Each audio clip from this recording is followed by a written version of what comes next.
തദ്ദേശ തെരഞ്ഞെടുപ്പിൽ വർഗീയ ധ്രുവീകരണം ഉണ്ടായിട്ടുണ്ടോ എന്ന് കാസർകോട്ടെയും മലപ്പുറത്തെയും ജയിച്ച ആളുകളുടെ പേര് നോക്കിയാൽ മനസ്സിലാകും എന്ന പ്രസ്താവനയിൽ സജി ചെറിയാൻ ഉറച്ചു നിൽക്കുകയാണ്.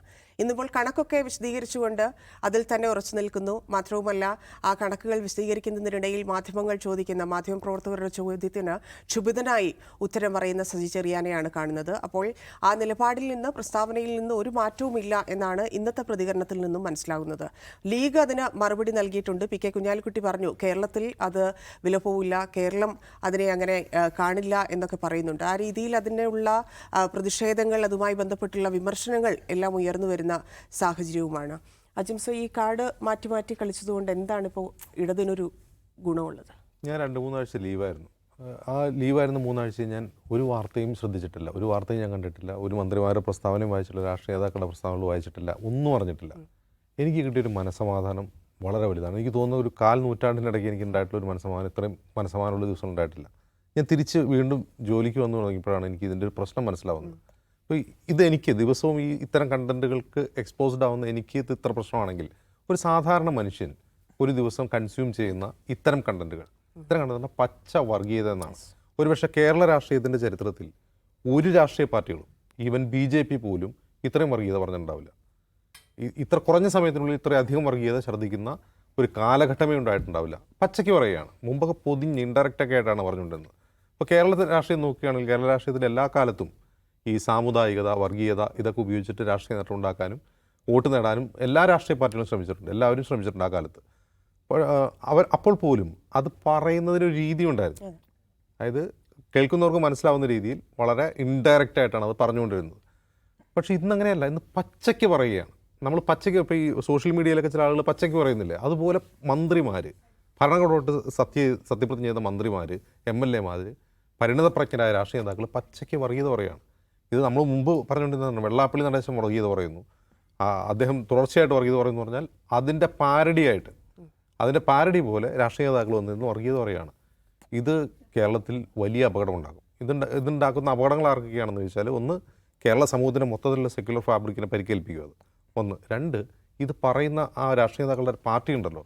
ഇപ്പോൾ CPM-നെ സംബന്ധിച്ച് ഇപ്പോൾ AK ബാലൻ, അതുപോലെ സജി ചെറിയാൻ, ഇവർ രണ്ടുപേരും പറഞ്ഞ ആ പ്രസ്താവനകൾ എത്ര ഗുരുതരമാണ്. AK ബാലൻ എന്താണ് പറഞ്ഞത്? UDF അധികാരത്തിൽ വന്നാൽ മാറാട് കലാപം ഉണ്ടാകും. അപ്പോൾ ഈ മാറാട് കലാപം ഉണ്ടാക്കിയത് UDF ആണോ? ഒരു കലാപം ഉണ്ടാക്കുന്നതിന് പിന്നിൽ രാഷ്ട്രീയ പാർട്ടികൾക്ക് പങ്കുണ്ടാകാം, രാഷ്ട്രീയ പാർട്ടികളുടെ പ്രവർത്തകർ അതിൽ പങ്കെടുക്കുന്നുണ്ടാകും. മാറാട് കലാപത്തിന് പിന്നിൽ UDF അല്ലല്ലോ. അതിൽ പ്രതി ചേർക്കപ്പെട്ടവരെല്ലാം UDF-കാരാണോ? അല്ലല്ലോ. അതൊരു വർഗീയ കലാപമാണ്. ആ വർഗീയ കലാപത്തിൽ വ്യത്യസ്ത രാഷ്ട്രീയ പാർട്ടിയിൽപ്പെട്ടവർ പങ്കെടുത്തിട്ടുണ്ടാകാം. അവരധികാരത്തിൽ വന്നാൽ മാറാട് കലാപം ആവർത്തിക്കും, കലാപങ്ങൾ ഉണ്ടാകും എന്ന് പറഞ്ഞാൽ എന്താണ് അർത്ഥം? അവർ കലാപം ഉണ്ടാക്കുന്ന ആളുകളാണ്, അല്ലെങ്കിൽ അവർക്ക് വോട്ട് ചെയ്താൽ ഇവിടെ കലാപം ഉണ്ടാകും. ഇതുകൊണ്ട് എന്താ ഉദ്ദേശിക്കുന്നത് CPM? അതായത് സോഷ്യൽ ഹാർമണി, കമ്മ്യൂണൽ ഹാർമണി എന്ന് പറയുന്ന കാര്യം അത് നിലനിർത്താൻ വേണ്ടി ഒരുപാട് പരിശ്രമിച്ചിട്ടുള്ള ഒരു പാർട്ടിയാണ് CPM. മുൻകാലങ്ങളിൽ മതേതരത്വം ഉയർത്തിപ്പിടിക്കുന്ന പാർട്ടിയാണ്.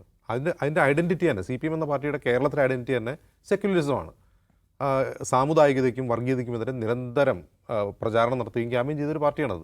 ആ പാർട്ടി പച്ചയ്ക്ക് പറയുകയാണ് മറ്റവർ വന്നാൽ അവിടെ വർഗീയ ലാഭം ഉണ്ടാവും എന്ന് പറയുന്നത്. അതിൻ്റെ റീസൺ, ലോജിക്ക് ഇതൊന്നും ആരും ചോദിക്കുന്നില്ല. അതിനെപ്പറ്റി ആർക്കും ഒരു വേവലാതിയുമില്ല. ആ AK ബാലൻ അത് പറഞ്ഞു. കേന്ദ്ര കമ്മിറ്റി അംഗമാണ് അദ്ദേഹത്തിന് മുകളിലുള്ള ആളുകളുണ്ടല്ലോ. MA ബേബി, ജനറൽ സെക്രട്ടറി, അദ്ദേഹം മലയാളിയാണ്. അദ്ദേഹത്തിന് അത് വിശദീകരിക്കാം, അല്ലെങ്കിൽ അതിനെ തള്ളി പറയാം. CPM സംസ്ഥാന സെക്രട്ടറി MB ഗോവിന്ദൻ, അദ്ദേഹം പോളിറ്റ് ബ്യൂറോ അംഗമാണ്, അദ്ദേഹത്തിന് പറയാം. മുഖ്യമന്ത്രി പിണറായി വിജയന് പറയാം. ഇവരാരും അത് പറയുന്നില്ല, മൗനം പാലിക്കുന്നു. അതിനർത്ഥം അവരത് ആലോചിച്ച് ഉറപ്പിച്ച് പറയാൻ തീരുമാനിച്ചതാണെന്നാണ്. സജി ചെറിയാൻ എന്താണ് പറയുന്നത്? വെള്ളാപ്പള്ളി നടേശനും സുകുമാരൻ നായരും വാർത്താ സമ്മേളനം നടത്തുന്നു. ഒരേ ദിവസം തന്നെ വ്യത്യസ്ത സമയങ്ങളിൽ വാർത്താ സമ്മേളനം നടത്തുന്നു. വെള്ളാപ്പള്ളി നടേശൻ അതുവരെ പറഞ്ഞുകൊണ്ടിരുന്ന കാര്യങ്ങൾ വിശദീകരിച്ചുകൊണ്ട് അദ്ദേഹം പറഞ്ഞു, ഞാനൊരു സമുദായത്തിനും എതിരല്ല, ഞാൻ സംസാരിക്കുന്നത് മുസ്ലിം ലീഗിനെതിരാണ് എന്ന് പറയുന്നു. ഓക്കെ, മുസ്ലിം ലീഗിന് SNDP-ക്ക് എതിരാവാം, അവരെ രാഷ്ട്രീയമായി വിമർശിക്കാം, അവർ രാഷ്ട്രീയ പാർട്ടിയാണ്, രാഷ്ട്രീയമായി വിമർശിക്കാം. ഒരു സമുദായ നേതാവെന്ന നിലയിൽ രാഷ്ട്രീയ വിമർശനം ഉയർത്താം. അപ്പോൾ അദ്ദേഹം ആ വിമർശനത്തിന് കാരണമായി പറയുന്നത് NSS-ഉം SNDP-യും തമ്മിലുള്ള റിഫ്റ്റിന് കാരണം, വിടവിന് കാരണം മുസ്ലിം ലീഗാണെന്നാണ്. അതെങ്ങനെയാണ് സംഭവിക്കുക? കാരണം മുസ്ലിം ലീഗും SNDP-യും സംവരണ സമരത്തിൽ പങ്കാളികളായിരുന്നു. ഒരു മുന്നണി, സംവരണ മുന്നണി തന്നെ ഉണ്ടായിരുന്നു. അപ്പോൾ ആ സംവരണ മുന്നണിയുടെ രാഷ്ട്രീയം പിന്നാക്ക സംവരണം നടപ്പാക്കണമെന്നുള്ളതാണ്. ആ സംവരണത്തെ എതിർത്തിരുന്നത് NSS ആണ്. അപ്പോൾ SNDP-യും മുസ്ലിം ലീഗും ഉൾപ്പെടെയുള്ള സംവരണ സമുദായങ്ങൾ ഒറ്റക്കെട്ടായ ഒരു മുന്നണിയായി സംവരണത്തിന് വേണ്ടി വാദിക്കുന്നു. NSS സംവരണത്തെ എതിർക്കുന്നു. NSS എപ്പോഴും സാമ്പത്തിക സംവരണത്തിൻ്റെ പക്ഷത്താണ്. ഓക്കെ, ആ കാരണം കൊണ്ട് അപ്പോൾ വെള്ളാപ്പള്ളി അത് വിശദീകരിക്കുന്നില്ല, എന്താണെന്ന് വിശദീകരിക്കുന്നില്ല. എങ്ങനെയാണ് NSSഉം SNDP എന്നുള്ള റിഫ്റ്റിൽ ലീഗ് പങ്കാളിയാവുന്നത്? അപ്പോൾ സംവരണ സമരത്തിലേക്ക് SNDP വലിച്ചഴിച്ചു കൊണ്ടുപോകുന്നതാണ്. അല്ല, SNDP വെള്ളാപ്പള്ളി നടേശന് മുമ്പേ തന്നെ സമരത്തിന് വാദിക്കുകയും അതിനുവേണ്ടി സമരം ചെയ്യുകയും ചെയ്യുന്നൊരു സമുദായ സംഘടനയാണ്. അപ്പോൾ ഒരേ താല്പര്യങ്ങളുള്ള രണ്ട് കക്ഷികൾ ഒരു മുന്നണിയിൽ നിന്ന് ഒരു സമരം ചെയ്തു കഴിഞ്ഞാൽ അത് മറ്റേ കക്ഷിക്ക് എതിരാക്കുന്നതല്ലല്ലോ. SNDPയെ സംവരണത്തിന് വേണ്ടി സമരം ചെയ്യാൻ പ്രേരിപ്പിച്ചത് മുസ്ലിം ലീഗല്ല. കാരണം അതിന് മുമ്പേ SNDP സമര രംഗത്തുണ്ട്. SNDP എന്ന് മാത്രമല്ല, SNDPയുടെ ചരിത്രം തന്നെ കേരള രൂപീകരണത്തിന് മുമ്പ് തന്നെ, ഇപ്പോൾ നമുക്കറിയാലോ ഈഴവ മെമ്മോറിയൽ സംവരണത്തിന് വേണ്ടിയുള്ള സമരമായിരുന്നു. അപ്പോൾ ലീഗിൻ്റെ എന്തോ പ്രേരണയാൽ NSSനെതിരെ SNDP സമരം ചെയ്യുകയല്ല ചെയ്തത്. SNDP മുസ്ലിം ലീഗും സംവരണത്തിന് വേണ്ടി ഒരു മുന്നണിയായി നിന്നുകൊണ്ട് സമരം ചെയ്തു. അത് NSS എതിർത്തു. അത് ശരിയാണ്.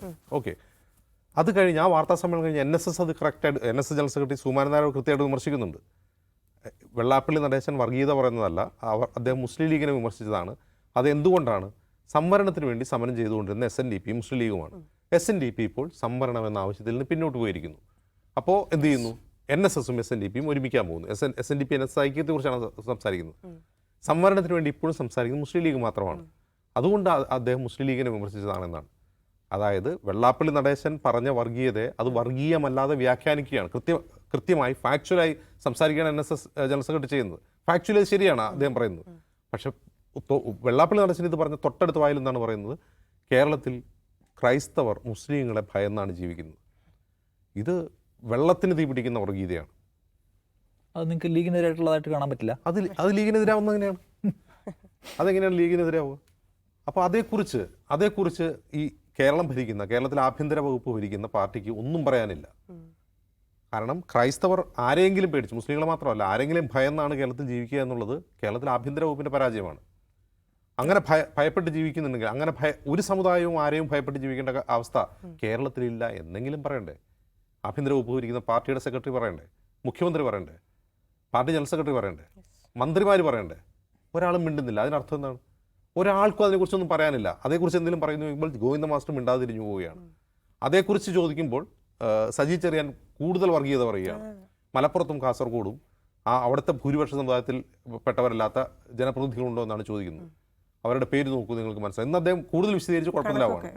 ഇന്ന് ഈ പറയുന്ന ആൾ ഈ കാസർകോട്ടെയും മലപ്പുറത്തെയും ഭൂരിപക്ഷ സമുദായങ്ങളിലാണ് അവിടുത്തെ ജനപ്രതിനിധികൾ കൂടുതൽ. അത് ശരിയാണ്, അതെല്ലായിടത്തും അങ്ങനെ തന്നെയായിരിക്കും.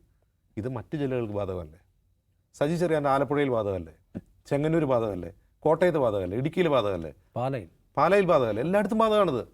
അപ്പോൾ കേരളത്തെ സംബന്ധിച്ച് കേരളത്തിലെ ഏതെങ്കിലും നിയോജക മണ്ഡലങ്ങളിൽ സ്ഥാനാർത്ഥികളെ ഏത് മുന്നണിയിൽ നിശ്ചയിക്കുമ്പോഴും ആ മണ്ഡലത്തിലുള്ള ഏറ്റവും കൂടുതലുള്ള സമുദായം ഏതാണോ അവരിൽ നിന്ന് ഒരാളായിരിക്കും പിക്ക് ചെയ്യുക. കാരണം സാമുദായികമായ വോട്ട് എല്ലാ മുന്നണികൾക്കും പ്രധാനമാണ്. അത് CPM അങ്ങനെ തന്നെയാണ്, LDF അങ്ങനെ തന്നെയാണ്, UDF അങ്ങനെ തന്നെയാണ്.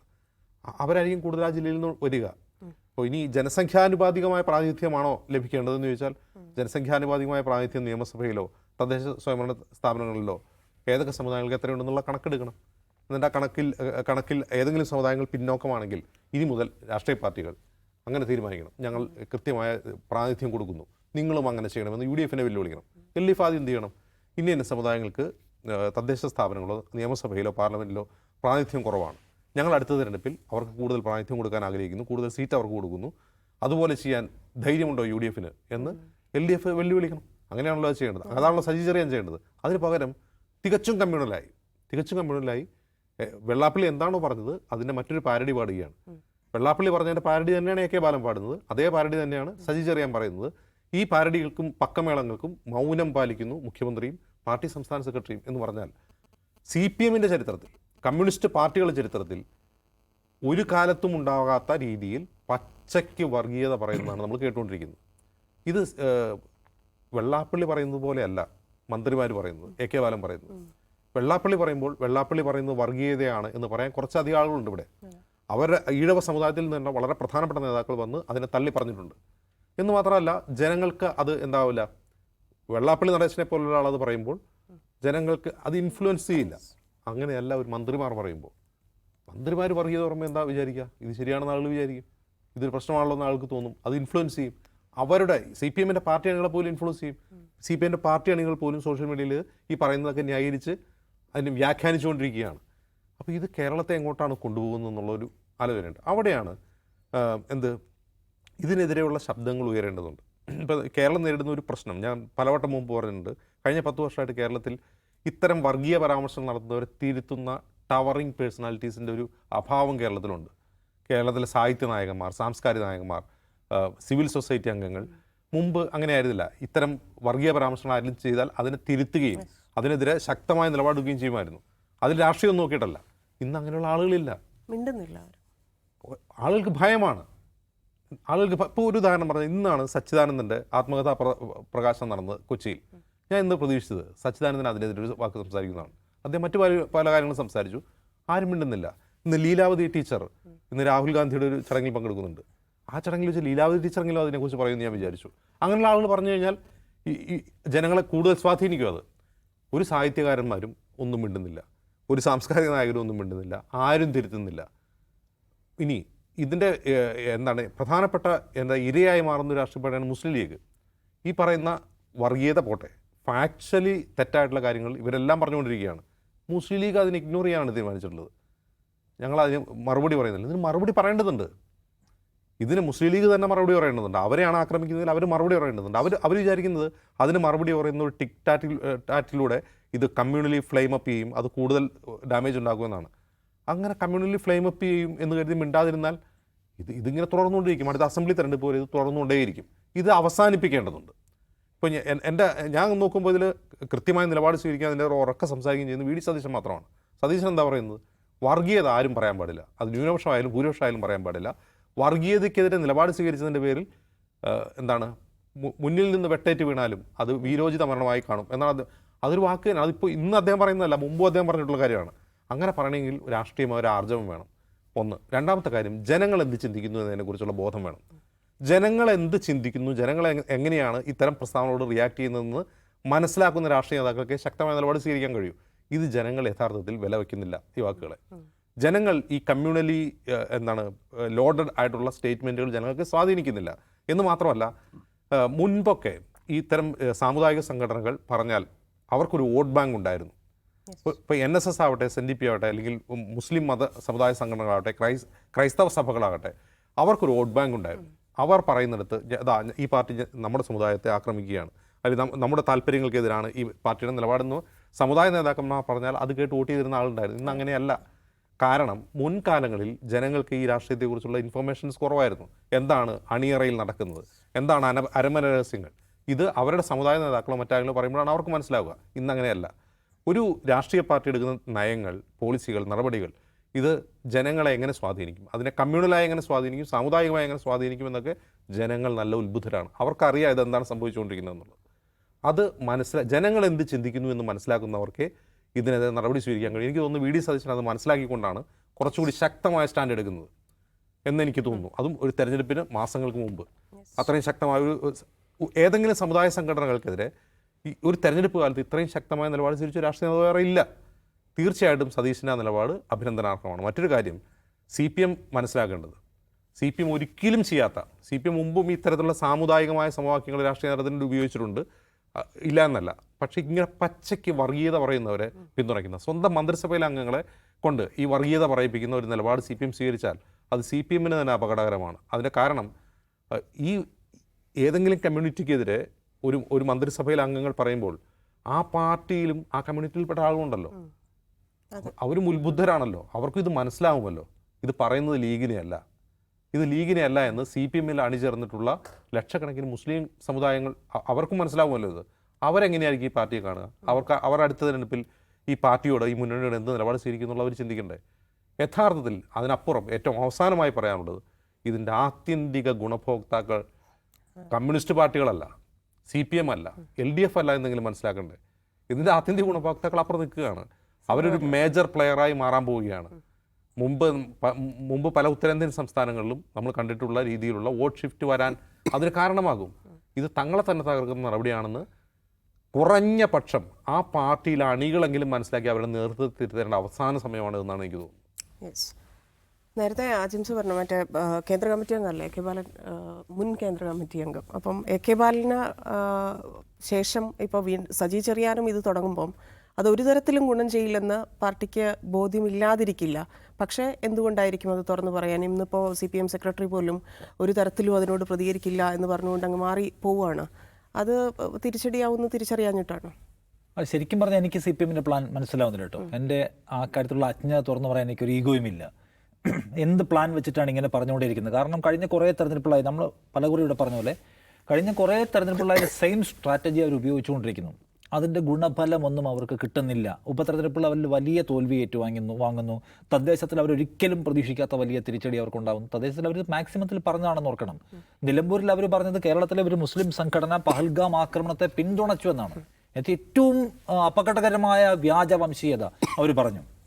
പക്ഷേ AC ഇല്ലല്ലോ, ഒരു നിലയ്ക്കുള്ള ഗുണം ഉണ്ടാക്കില്ല. സ്വരാജിനെ പോലെ ഒരു പ്രധാനപ്പെട്ട നേതാവ് പോലും വലിയ പരാജയം അവിടെ ഏറ്റുവാങ്ങാൻ നമ്മൾ കണ്ടത്.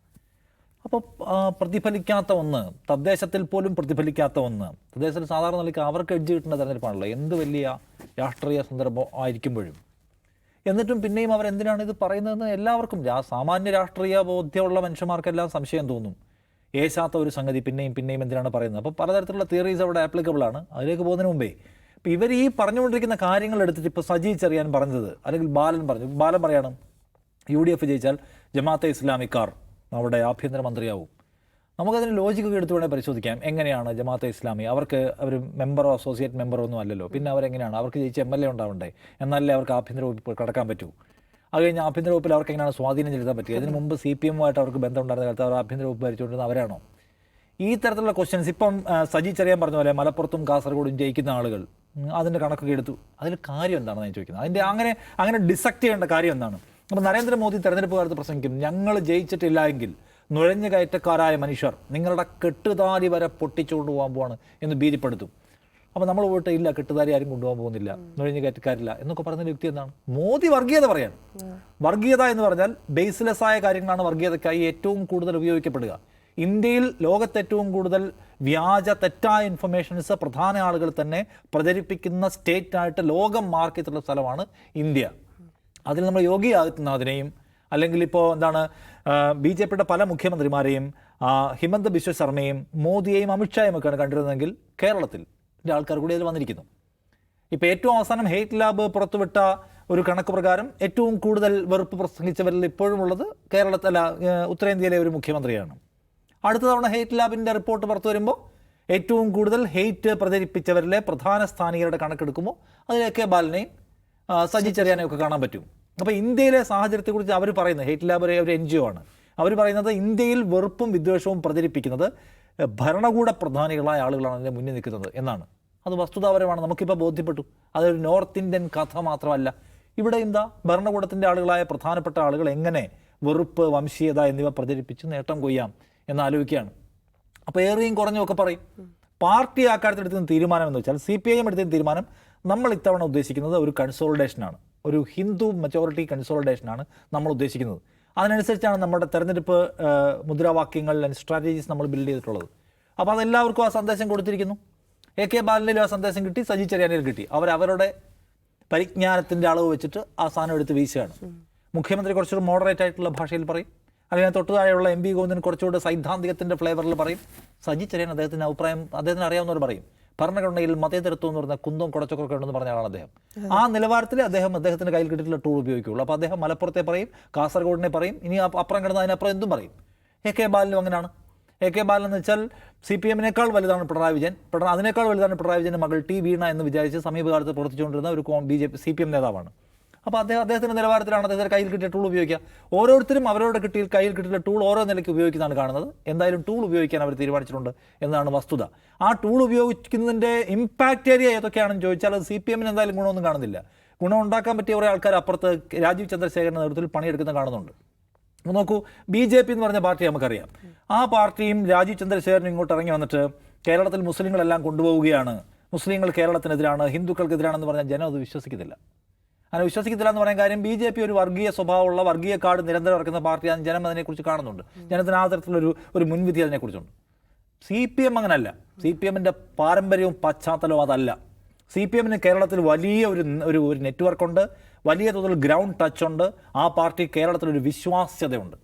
എന്ന് വെച്ചാൽ കേരളത്തിൻ്റെ സാമൂഹ്യ രാഷ്ട്രീയ പ്രതലത്തെക്കുറിച്ച് സംസാരിക്കുമ്പോൾ ആധികാരികമായി സംസാരിക്കാനും വസ്തുതാപരമായി സംസാരിക്കാനും സത്യസന്ധമായ നിലപാടുകളിൽ പാർട്ടി എന്ന് പറയുന്ന ഒരു പ്രതിച്ഛായയും ട്രസ്റ്റും ആ പാർട്ടിയെക്കുറിച്ച് ആർക്കുണ്ട്? കേരളത്തിൻ്റെ പൊതുസമൂഹത്തിനുണ്ട്.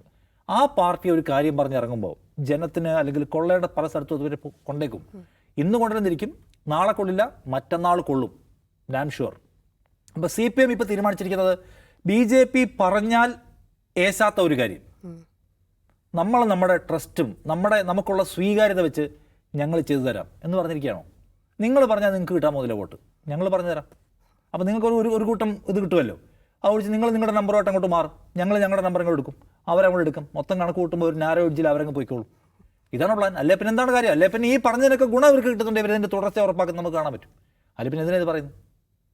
അപ്പം നിങ്ങൾ പറഞ്ഞാൽ രാജീവ് ചന്ദ്രശേഖര അല്ലെങ്കിൽ K. സുരേന്ദ്ര, നിങ്ങൾ പറഞ്ഞാൽ ജനം വിശ്വസിക്കുന്നില്ല, ഞങ്ങൾ ഞങ്ങളുടെ വിലാസം വെച്ച് പറഞ്ഞുതരാം എന്നാണോ ഈ തീരുമാനിച്ചിരിക്കുന്നത്? സാമാന്യ വ്യക്തിയെ നമുക്ക് സംശയിക്കണ്ടേ?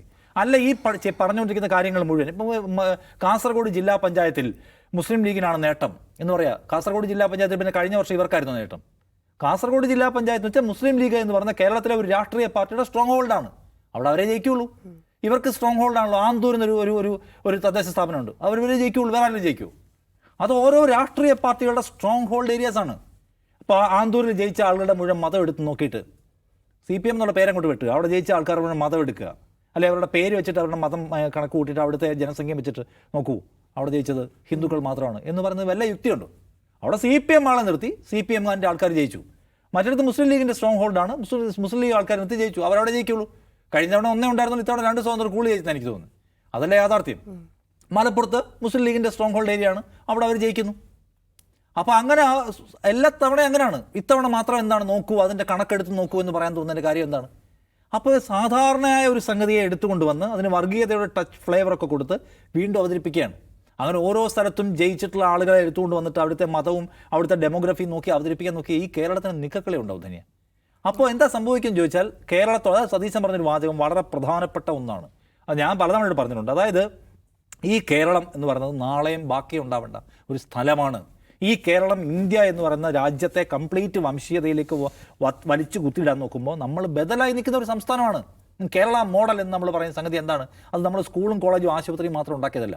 നമ്മൾ ഉയർത്തിപ്പിടിക്കുന്ന മതനിരപേക്ഷ മൂല്യങ്ങളുണ്ട്. നിങ്ങൾ കേരളം ഉയർത്തിപ്പിടിക്കുന്ന ഒരു സാഹോദര്യം എന്ന് പറഞ്ഞ ഒരു ഐഡിയ ഉണ്ട്. ആ ഐഡിയയാണ് നമ്മുടെ ബേസ്, അല്ലാതെ വേറെ ഒന്നുമല്ല. അതിനെ റെപ്രസെൻ്റ് ചെയ്യേണ്ട ആരാണ്? ഒരു ഭരണകൂടമാണ്. ഇന്ത്യൻ പൊളിറ്റിക്സിൽ അതിനെ റെപ്രസെൻ്റ് ചെയ്യുകയും അതിനെ എപ്പോഴും എടുത്തുവരുത്തി നിർത്തുകയും ചെയ്യേണ്ടത് ഇവിടുത്തെ ഭരണകൂടമാണ്, ഇവിടുത്തെ റൂളേഴ്സാണ്. അവർ നേരെ ഇറങ്ങിപ്പോയിട്ട് മോദി പറയുന്ന പോലത്തെ സ്വഭാവമുള്ള വർത്തമാനം പറയാണ് ഇവിടെ. അപ്പോൾ അതെന്ന് വെച്ചാൽ നമ്മുടെ കേരളം എന്ന് പറഞ്ഞാൽ ഐഡിയ ഇല്ലാതാക്കുന്ന പരിപാടിയാണ്. നിങ്ങൾ നാളെയും വരും, നിങ്ങൾ ഇന്ന് ഭരിക്കും, നിങ്ങൾ നാളെ പോവും. നാളെ ഈ സംസ്ഥാനം ബാക്കി ഉണ്ടാവണ്ടേ? അപ്പോൾ ഈ സംസ്ഥാനം കലാപങ്ങളുള്ള, മനുഷ്യന്മാർ തമ്മിൽ കണ്ടാൽ മിണ്ടാത്ത, സംശയിക്കുന്ന, അങ്ങോട്ടും ഇങ്ങോട്ടും ആക്രമിക്കുന്ന ഒരു സംസ്ഥാനമാക്കി നിലനിർത്താനാണ് അവർ ഉദ്ദേശിക്കുന്നത്. അപ്പോൾ CPM എന്ന് പറഞ്ഞൊരു പാർട്ടി അതിൻ്റെ ചരിത്രത്തിൽ ഏറ്റവും അപകടകരമായ ഒരു കളിയാണ്, വഞ്ചനാപരമായ കളിയാണ്. ഇത് രണ്ടും പറയണം. ഒന്ന് വഞ്ചന എന്ന് പറഞ്ഞാൽ കേരളം എന്ന ഐഡിയയോടുള്ള വഞ്ചനയാണ്. രണ്ടാമത്തെ എന്താണ്? നിങ്ങൾ നിരന്തരമായ ഒരു കാര്യം പറഞ്ഞിരിക്കുക. ബുദ്ധൻ പറഞ്ഞിട്ടുണ്ട്, നിങ്ങൾ ഒരേ കാര്യം പറഞ്ഞുകൊണ്ടും ചിന്തിച്ചുകൊണ്ടും ഇരുന്നാൽ ഫൈനലി നിങ്ങളതാവും എന്ന് പറയുന്ന പോലെ നിങ്ങൾ നിരന്തരമായി ഈ പറയുന്ന വസ്തുതാവിരുദ്ധമായ സംഗതികൾ കൊണ്ട് ഹേറ്റ് ഉണ്ടാക്കാൻ ശ്രമിക്കുക. നിങ്ങളുടെ അകത്ത് നിൽക്കുന്ന കോമ്രേഡ്സ്, നേരത്തെ പറഞ്ഞല്ലോ മുസ്ലിം കോമ്രേഡ്സ്, അവർക്കുണ്ടാകുന്ന ഒരുതരം അന്യതാബോധമുണ്ട്. ബാക്കി അതിനകത്ത് നിൽക്കുന്ന എത്ര പേരെ ഇത് സ്വാധീനിക്കും? നമ്മൾ ഫലസ്തീൻ വിഷയത്തിൽ ഓവറായിട്ട് വർത്തമാനം പറഞ്ഞുകൊണ്ടാണ് തോറ്റുപോയത് ലോക്സഭയിൽ എന്ന് വിചാരിക്കുന്ന കോമ്രേഡ്സ് ഈ പാർട്ടിക്കകത്ത് ഇപ്പോൾ ഉണ്ട്. അതെങ്ങനെ ഉണ്ടായത്? എത്രയോ പതിറ്റാണ്ടുകളായി CPIM-ന്റെ അടിസ്ഥാന നയത്തിൻ്റെ ഭാഗമാണ് പ്രോ പലസ്തീൻ എന്ന് പറയുന്ന നിലപാട്. ഇപ്പോൾ കുറച്ച് CPM-മാരായ ആൾക്കാർ പറയുന്നത് നമ്മൾ ഫലസ്തീൻ കോസ് സംസാരിച്ചുകൊണ്ട് തോറ്റുപോയെന്ന്. എന്ന് വെച്ചാൽ നമ്മൾ മുസ്ലിങ്ങളും മുസ്ലിം പൊളിറ്റിക്സും അത് തന്നെ അങ്ങനെ കാണുന്നു, പലസ്തീനെ കാണുന്നത് അങ്ങനെയാണല്ലോ ഇവിടെ അങ്ങനെ സംസാരിക്കുന്നത് കുറച്ച് കൂടിപ്പോകുന്നു എന്ന തരത്തിലുള്ള കുറ്റബോധമുള്ള ആൾക്കാരുണ്ടായി വന്നിരിക്കുന്നു. സ്വയം ചീഞ്ഞു തുടങ്ങുന്നതിൻ്റെ ഭാഗമാണത്. പാർട്ടിയുടെ ഐഡിയോളജി എന്താണ് എന്നതിനെക്കുറിച്ച് ഉറക്കെ പറയാൻ ധൈര്യമില്ലാതെ, അല്ലെങ്കിൽ അതിനെക്കുറിച്ച് മിണ്ടരുത് എന്ന് പറയുന്ന, നമുക്ക് കുറച്ച് പാളുന്നുണ്ട് എന്ന് തോന്നുന്നത് ഈ പറഞ്ഞ അകം ചെയ്യുന്നതാണ്. അകം ചെയ്യുന്നത് എങ്ങനെയാണ്? മോശം വസ്തുക്കൾ എടുത്ത് അകത്ത് വെച്ചാൽ അത് ചെയ്യുന്നതിൻ്റെ കൂടെ നിങ്ങളുടെ കൂടെയുള്ള മൊത്തം ചെയ്യും. അങ്ങനെ ഇല്ലാണ്ടായി പോയിട്ടുള്ള സ്ഥലങ്ങളെമ്പാടുമുണ്ട്. തിരിച്ചു വരാൻ വേണ്ടി പ്രയാസപ്പെടുന്ന സ്ഥലങ്ങളുണ്ട്. അതുപോലെ ഒരു സ്ഥലമാക്കി ഇതിനെ മാറ്റരുത്. നിങ്ങളെന്താണോ പറഞ്ഞുകൊണ്ടിരിക്കുന്നത് നിരന്തരമായി ഫൈനലി നിങ്ങളതായി മാറും. അപ്പോൾ നിങ്ങളുടെ നേതൃത്വം നിരന്തരമായി മതനിരപേക്ഷത എന്ന ആശയത്തെ മാറ്റി നിർത്തിയിട്ട് ഈ വക സംഗതി പറയാൻ തുടങ്ങിയാൽ അകത്തുള്ള കോമ്രേഡ്സ് കൺഫ്യൂഷനിലാവും. കുറച്ച് കഴിയുമ്പോൾ അവരും അത് പറയാൻ തുടങ്ങും. പിന്നെ അവർ അതിൻ്റെ പ്രചാരകരാകും, അതിൻ്റെ പതാകവാഹകരായിട്ട് മാറും. അത് പാർട്ടിയെ സംബന്ധിച്ച് അപകടകരമാണ്. രണ്ടാമത് കേരളം എന്ന ഐഡിയയെ സംബന്ധിച്ചും ഇതങ്ങോട്ട് കുറച്ചുകൂടി മുന്നോട്ട് പോകുമ്പോൾ കേരളത്തിൻ്റെ സാഹോദര്യം എന്ന് പറയുന്ന സംഗതി ഇല്ലാതാവാൻ പോവുകയാണ്. അതുകൊണ്ട് CPIM എന്ന് പറഞ്ഞ പാർട്ടിക്ക് അടുത്ത തവണ ഒരിക്കൽ കൂടി അധികാരത്തിൽ വന്നേ പറ്റൂ അവർക്ക്. കാരണം അവർക്ക് ഇന്ത്യയിൽ എവിടെ മാത്രമേ ഇവർക്ക് അധികാരമുള്ളൂ. അത് നിലനിർത്തണം. അവർക്കത് അവരുടെ ആഗ്രഹം ന്യായമാണ്. ആ ആഗ്രഹത്തിന് ആ പാർട്ടി ചെയ്യേണ്ട കാര്യം എന്നറിയാമോ? ഇടതുപക്ഷ രാഷ്ട്രീയ ഉയർത്തി പറയാന്നുള്ളതാണ്. അതിനെപ്പോഴും വാല്യൂ ഉണ്ട്. ഞാൻ പറഞ്ഞത് ഇപ്പോൾ വി ഡി സതീശൻ ചെയ്തുകൊണ്ടിരിക്കുന്നത് എന്താണ്? നമ്മൾ സാധാരണ നിലയ്ക്ക് ഇടതുപക്ഷത്തു നിന്ന് പ്രതീക്ഷിക്കുന്ന വർത്താനാണത്. ഏത് കൊടുങ്കാറ്റ് പോലെ ആര് വന്നാലും, ഏത് ജാതി നേതാവ് വന്നാലും മതനിരപേക്ഷത എന്ന ആശയത്തോട് കോംപ്രമൈസ് ചെയ്യാൻ പാടില്ല എന്ന വാക്കൊക്കെ നമ്മൾ പ്രതീക്ഷിക്കുന്ന സാധാരണ ലെഫ്റ്റ് ലീഡേഴ്സിൻ്റെ ഭാഗത്തു നിന്നാണ്. പിണറായി വിജയനൊക്കെ അത് പറഞ്ഞിട്ടുണ്ട്. ഏത് മത്തായി ചാക്കോ എന്ന് പറഞ്ഞ അവരുടെ നേതാവ് അന്ത്യകൂദാശ സ്വീകരിച്ചു എന്ന് പറഞ്ഞതിന് ഏതോ ഒരു നികൃഷ്ടജീവി UDF വേണ്ടി വന്ന് പറയുന്നു എന്ന് പറഞ്ഞ പിണറായി വിജയനെ നമുക്ക് ഓർമ്മയുണ്ട്. പിണറായി വിജയൻ നേതാവിനെ സംബന്ധിച്ചു അദ്ദേഹം എന്തുമാത്രം കരുത്തനായ നേതാവാണെന്ന് നമുക്കറിയാം. അദ്ദേഹത്തെ പോലെ ഒരു നേരത്തെ പറഞ്ഞ ഒരു ടവറിംഗ് ലീഡർ ഇന്ന് കേരളത്തിലില്ല. പക്ഷേ അദ്ദേഹത്തിൻ്റെ പൊളിറ്റിക്കൽ കരിയറിലെ ഏറ്റവും വലിയ സഹതാപം അർഹിക്കുന്ന ഒരു സംഗതി എന്ന് വെച്ചാൽ അദ്ദേഹത്തിൻ്റെ രാഷ്ട്രീയ കരിയറിൻ്റെ ഈ സായാഹ്ന കാലത്ത് അദ്ദേഹത്തിൻ്റെ വർഗീയതയോട് സന്ധി ചെയ്യേണ്ടി വരുന്നു. അദ്ദേഹത്തിൻ്റെ കരിയർ എങ്ങനെ രേഖപ്പെടുത്താൻ പോകുന്നത്? അദ്ദേഹം 2 തവണ അടുപ്പിച്ച് കേരളം ഭരിച്ചു. ഇനി 3ാമത് ഭരിക്കുമെന്ന് അറിയില്ല. അദ്ദേഹം കുറേയധികം വികസന പരിപാടികൾ കൊണ്ടുവന്നു. അദ്ദേഹം കേരളത്തെ മാറ്റിപ്പണിയുന്നതിൽ പങ്കുവഹിച്ചു. അദ്ദേഹം ധീരനായ ഒരു നേതാവായിരുന്നു. കമ്മ്യൂണിസ്റ്റ് പാർട്ടി ഓഫ് ഇന്ത്യ മാർക്സിസ്റ്റിനെ ഇന്ത്യ ആകെ തകരുന്ന കാലത്തും ഇവിടെ കൊണ്ടു നടന്നു എന്നൊക്കെ രേഖപ്പെടുത്തും. പക്ഷേ ആ രേഖപ്പെടുത്തുന്നതിൻ്റെ അവസാനം ഈ പറയുന്ന വർഗീയ ശക്തികൾ കേരളത്തെ ഒറ്റുകൊടുക്കാൻ വേണ്ടി ഇറങ്ങിത്തിരിക്കുന്ന സമയത്ത് അതിന് മൗനാനുവാദം കൊടുത്ത ഒരാളെന്നിരിക്കെ ഒരു ഘട്ടത്തിൽ അതിൻ്റെ പ്രചാരണ വാഹനത്തിൻ്റെ കപ്പിത്താൻ എന്ന നിലയ്ക്ക് അദ്ദേഹം പ്രവർത്തിച്ചു എന്ന് രേഖപ്പെടുത്തും. അതാണ് പിണറായി വിജയൻ്റെ പൊളിറ്റിക്കൽ കരിയറിലെ ഏറ്റവും വലിയ പരാജയമായിട്ട്, കുറച്ചുകൂടെ മലയാളത്തിൽ പറഞ്ഞാൽ തോൽവിയായിട്ട് രേഖപ്പെടുത്താൻ പോവുക. നമുക്ക് എല്ലാവർക്കും ആശിക്കാം കേരളം ഇതിനെ അതിജയിക്കട്ടെ. കേരളം ഇതിനെ അതിജയിക്കട്ടെ. കാരണം മനുഷ്യന്മാർക്ക് അവരുടെ രാഷ്ട്രീയ ബോധ്യം കൊണ്ട് അതിജയിക്കട്ടെ. അതിൻ്റെ കൂടെ ഒരുവിധപ്പെട്ട ആരുമില്ല എന്നിപ്പോൾ നമുക്ക് മനസ്സിലായി. വി ഡി സതീശൻ ഒരു കാര്യം പറയുമ്പോൾ ആ സതീശൻ ഒരു സംരക്ഷണം തീർക്കാൻ പോലും ഒരു പാർട്ടിയിൽ ആരുമില്ല. എല്ലാ ആൾക്കാരും പേടിയാണ്. അതിൻ്റെ ഏറ്റവും വലിയ ഇരയായ മുസ്ലിം ലീഗിന് വർത്തമാനം പറയാൻ പേടിയായിട്ട് നിൽക്കുകയാണ്. അപ്പോൾ ഇതിൻ്റെയൊക്കെ ഈ പണിക്കൊക്കെ നമ്മുടെ മുന്നിൽ നിൽക്കുമെന്ന്, കേരളത്തെ നിലനിർത്താൻ വേണ്ടിയിട്ടുള്ള ഒരു ജാഥയുടെ മുന്നിൽ നിൽക്കും, ബാനർ പിടിച്ച് നിൽക്കുമെന്ന് നമ്മൾ വിചാരിച്ച പൊളിറ്റിക്കൽ ലീഡേഴ്സ് എല്ലാവരും വേറെ എന്തൊക്കെയോ കളികൾ കളിക്കുകയാണ്. അതുകൊണ്ട് നമ്മുടെ സംസ്ഥാനത്തിന് നമ്മളെന്താണോ വി ആർ ലക്കി, കേരളത്തിൽ ജനിച്ചതിന് ജീവിക്കുന്നത് നമ്മൾ പറയും, ആ ലക്കി നിലനിർത്താൻ നമുക്ക് ഭാഗ്യം ഉണ്ടാവട്ടെ. നമ്മുടെ സംസ്ഥാനത്തിന് ഈ പറയുന്ന കെടുതികളെ അതിജീവിക്കാൻ പറ്റട്ടെ എന്ന് ഞാൻ ആശിക്കുന്നു. That's all. അതാണ് ഈ വർഗീയത പറച്ചിൽ ആർക്ക് ഗുണം ഉണ്ടാക്കുമെന്നും ഒപ്പം തന്നെ ഇടതുപക്ഷത്തിന് എത്ര ഡാമേജ് ഉണ്ടാക്കുമെന്നും തിരിച്ചറിയുന്നതെങ്കിലും നന്നായിരിക്കുമെന്നുള്ളതാണ്.